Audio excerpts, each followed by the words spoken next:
বাল বাঁচাবে মোদি, এবার লিখে দিলাম কাগজে পেনে লিখে দিচ্ছি, যা মোদির বাবাও বাঁচাতে পারবে না। সব ছোট গন্ড মূর্খগুলো এগুলো বোঝে না, এগুলো এত বাড়াবাড়ি করেছে ধর্ম নিয়ে, এত বাড়াবাড়ি করেছে যে আজকে সবকিছু মাটিতে মিশে গেছে, ধর্মও মাটিতে মিশে গেছে, দেশও মাটিতে মিশে গেছে, মানে বাড়াবাড়ি করে দিয়েছে। ধর্ম নিয়ে কেন মারবি তো?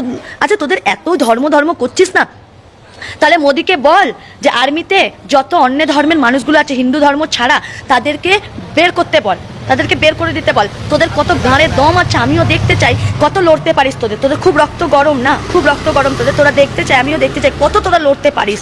শালার গবেটগুলো কোথাকারে, শালা পড়াশোনা জীবনে করেনি, ভালো মন্দ কিচ্ছু জানে না। ছি, সত্যি এদেরকে বই খাতা দেয়নি, পড়াশোনা তো করেনি, পড়াশোনা করবে কোথা থেকে যদি এইসব খারাপ জিনিসের মধ্যেই মাথা ছিল। আর কেউ বলছে যে মোদি বাঁচাবে, বাল বাঁচাবে মোদি, এবার মোদি বাল বাঁচাবে দেশকে এখন মোদি বাল বাঁচাবে। আমি লিখে দিলাম কাগজে পেনে লিখে দিচ্ছি, যা মোদিকে এই দেশের জন্য এখন কত কিছু দিতে হবে সেটা তোরা দেখিস। এখন তো শুরু হয়েছে, এবার শেষটা দেখবি ভালো করে। মোদি বাঁচাবে, মোদির বাবাও বাঁচাতে পারবে না ভারতকে, এবার তোরা যা বাড়াবাড়ি করেছিস।